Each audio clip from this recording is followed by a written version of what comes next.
And then I think when you lose one player that was so impactful like Trimby, then how do the other pieces fit together still, like after that? Okay, first of all, congratulations on your victory today. Thank you, thank you. Was it harder than you expect? It was not as clean as I would have hoped, but I think it's an okay first start given we had a roster change. Okay, got it. Okay, let's start with your career. You started in 2022 and came to Brazil in 2025. Pretty early, right? So, did you ever imagine yourself here in Brazil when you started? No, for sure not imagine myself in Brazil. I think, um, unfortunately, the country I come from, esports is not very big, and Riot kind of shut down. So it was a must more than a want. But I have enjoyed my time here a lot, so it's worked out well. What do you think is the main difference between your country, Australia, and here in Brazil? Talking about the esports scene. I mean, amount of people that care for sure. I think Australia is a really small populated country and it's very isolated. Um, Especially like you just don't like you only play with Australians. You can't go anywhere else. It's just too far. Like servers are too far. So much more of a culture around esports here. Much more. I mean, a way healthier ecosystem. Way more fans. The fans are super passionate here.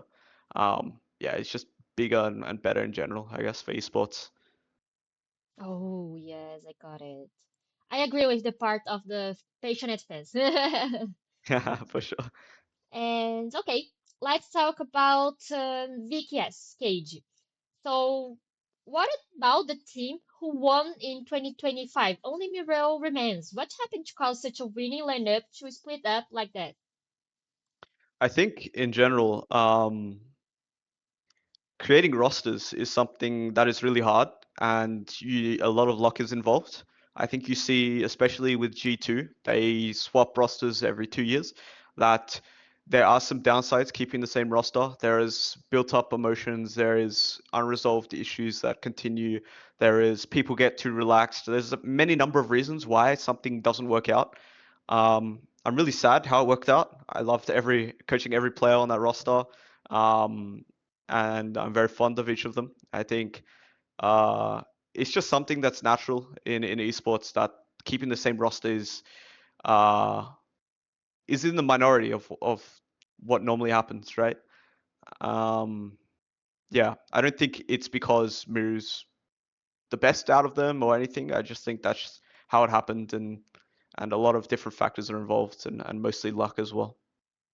Okay. Is there any strong issue to like split up something big or something strong, or it's just gradually split up? I think it depends from team to team. In our case, I think it was like quite gradual. Like, for example, before Miru came into the team, there was two full splits where I was not there of those four players playing together. So there was already that large amount of time they played together, and then I think when you lose one player that was so impactful like Trimby, then how do the other pieces fit together still, like after that? I think that was like a big problem. I think Trimby was just a huge part of that team. Uh, and when you take him away, then there's a huge hole. And even if you bring another fantastic player in like Kai Wing, it doesn't necessarily mean now all the pieces fit together the exact same way. And I think that was like the biggest problem. And then just dealing with the outcome of that. Okay, okay, got it. Uh, is there any like little place in your heart or mind that the kid regrets to giving trim away, or not at all? Um, I think, like I said, I think roster changes have to happen, and who knows, like maybe it's worse if we keep the same roster. I love that roster, so I would have loved to continue, but you never know what happens, you know. Um, and honestly, having a shot in LEC is like kind of what you want to aim for, you know? Like it's the biggest Western region. So also Trimby getting that opportunity to go back to LEC is something that I don't regret that he went and did, you know? That's like really good for him. So it's a bittersweet feeling, you know? Okay, yes, definitely. Um, okay, like we are talking about the new lineup, and I want to Mhm. know how is going Sarulu's adaptation. He was today's MVP, but what do you think? Cyril is a great kid. I think something that made the transition easier is that I was his head coach in academy last year for the first split. I really enjoyed working with him. He took in my systems very well. He adapted really fast, and he just has a lot of talent. So I think that made the jump much easier for him. Especially, I don't want to take all the credit because he was also with VKS the year before. So a lot of the systems and the value Chris instills on his players, Cirillo already has. So I think it's been, as far as bringing a rookie up, really easy. But like bringing any rookie up, it's a huge jump going from tier two to tier one. But today I'm very proud of him and I'm very happy for him and I love seeing my players move up to tier one and I think he definitely deserves it. Okay. And in interviews, a lot of case members, the coach staff, and also a few players are talking about the issue you have about alignment. So, do you think you are walking into the right direction or not at all? Not yet? Yeah, as far as alignment goes, I think we are actually going in the right direction now. Um, but it's never easy. I think it's the hardest thing for a pro team to do is all be aligned. I think when you get to that point, that's when you become the best. And if you are striving to be the best, you're striving to all five players be aligned. I say it a lot, but the best teams for me are when each players is like individually good, but they are aligned and they share the same goal inside of every moment, right? So getting to that point is very hard, but I feel we're making the right steps. So I feel like we're on track now. Okay, you said to do your best, and it remember me about Miro's statement about what he feels that not everyone in the team wants to win. So, do you agree with him or no? I think it's hard for me to agree, but it depends on your perspective. For example, let me try and think of a good example of this. Maybe I think the best way to win is for us to only play these champions, right?